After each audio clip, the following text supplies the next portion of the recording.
Hello, everyone. Welcome to Tech Turks. Today, I have the founder, Tayo, of Utivia. And Utivia is a one-stop shop for everything digital.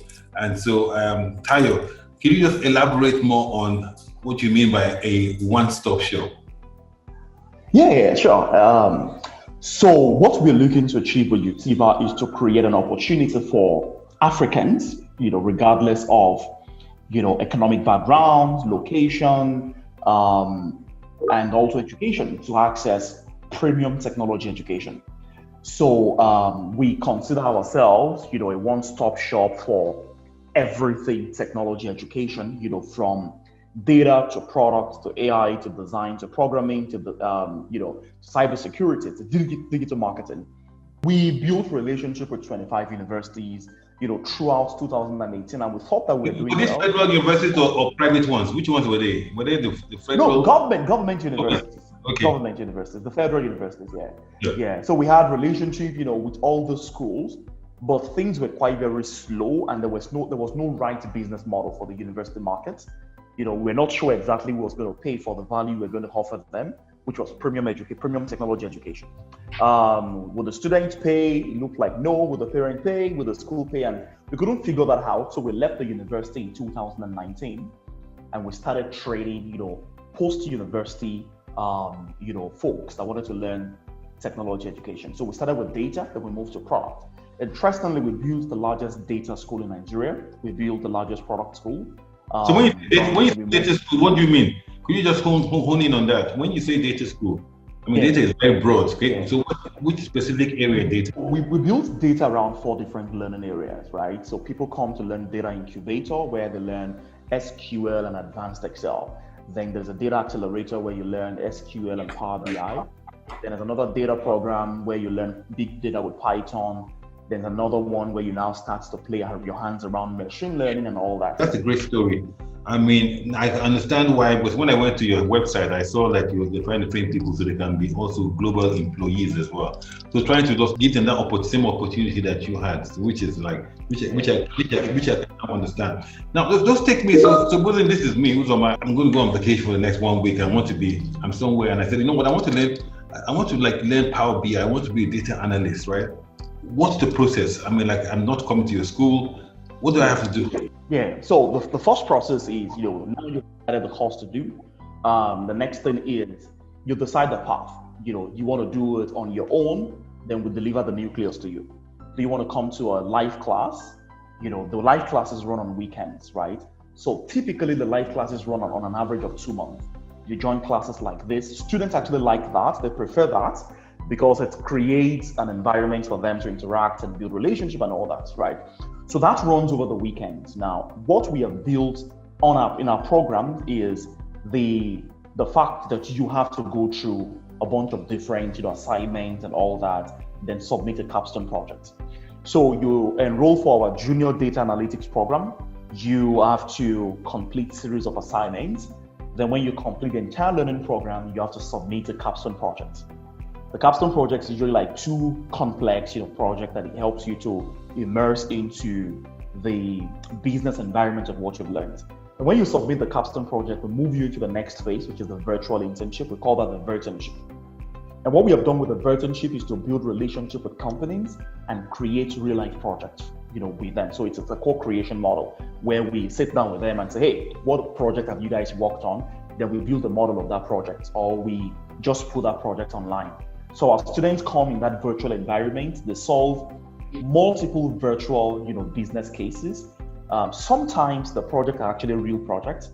Okay. So we've got some tech companies that are saying, we don't mind giving them the real project we're working on. We could also tap into their brain and, learn from them.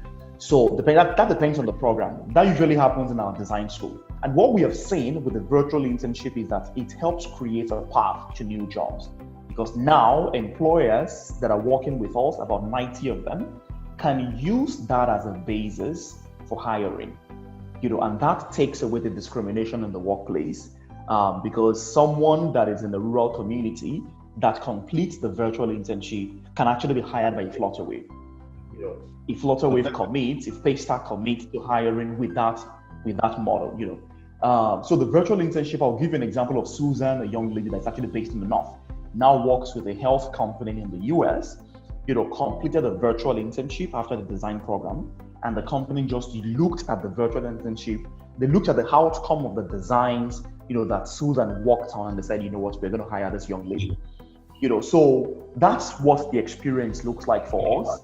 We are not there yet in terms of, scaling this entire learning model. We just got a partnership with National Youth Service Corps. Okay. They want to partner with us to use our device to scale, and help recent graduates to learn. Yeah. And we're hoping that we can leverage on that. How do you convince people to become teachers? How do you convince people to even come onto your first course? Who are your first students? How did you create awareness? How do you create trust? Those are the kind of things that want to hear how you did it, so they can even replicate it if they want to start with it. What was the path?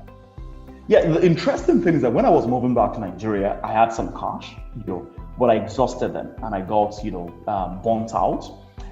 So I met another very, a nice angel investor that was happy to give another $10,000. And I made up my mind that that was going to be the last money I was going to raise until I become profitable. Last year we did about $850,000 revenue.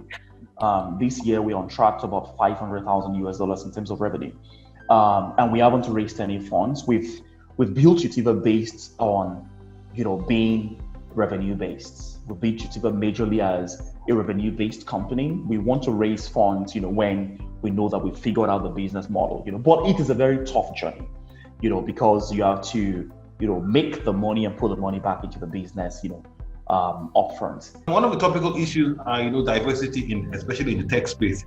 You have, we're trying to get more women, more gender diversity, so that they can play a role in, solutions. Because if you have a solution-based approach that is just men doing it, and you have a population of 50-50, then you don't get a holistic input into design, whether it's design from a US perspective or data analytics. Correct. But if I see a set of data that is based on female activities, your guess is as good as mine. Especially if I don't have a team that is diverse. So, how do you Utivia help you to try and bring more women, entice more women to come into this field and, be part of the future, because digital is the future? So two things that we have done well. Number one is the gender-focused coaching program that we launched. And by the way, I actually was impressed with your website, because I actually saw more women than men. So which shows that you have been deliberate in balancing the visual communication. Yeah, it's quite very fascinating and interesting that even at Utivia we have more women faculty than men.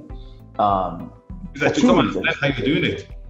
Yeah, women are more patient when it comes to training, and they're not as demanding as the men. Men kind of have lots of responsibilities, and they're asking you to pay more. But women they just want to do it for free every time. So we usually have one of the women that trains our data program is Eyitayo Ogunmola. She works with one of the biggest banks in Nigeria, and she trains data every time.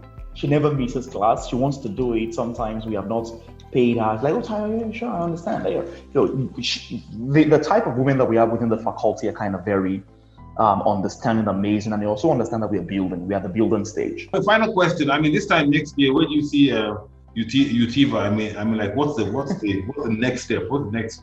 How are you going to change? For example, how are you going to help change the educational curriculum in Nigeria, so that becomes part of the curriculum, and then you can play a bigger role, in determining the future of our younger Nigerians? We've done a bunch of different trainings here and there, but we are living training. We want to provide technology as an infrastructure for every other person that does training, and that's what we want to do. We've done training, we've seen how training works, we understand the pedagogy.